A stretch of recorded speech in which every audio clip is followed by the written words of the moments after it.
Hello বন্ধুরা, আশা করছি সকলে ভালো আছো। আর আমরাও খুব ভালো আছি।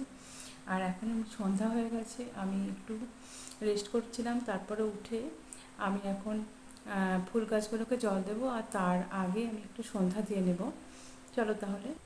এই যে আমি এখানে সন্ধ্যা প্রদীপটা জ্বালিয়ে দিলাম, আর তারপরে আমি এখন ঠাকুরকে সন্ধ্যাটা দিয়ে দেওয়ার পরে ফুল গাছে জল দিতে চলে যাব। আর আমি তার আগে বড়িগুলোকে তুলে নিলাম। আজকে বর্ষার সময় বড়িগুলো রোদে না দিলে ভালো থাকবে না, ওই জন্য বড়িগুলোকে তুলে নিয়ে ঢাকা দিয়ে দিলাম। আর এই দেখো, এখন আমি অ্যালোভেরা গাছটাতে জল দিয়ে দিচ্ছি।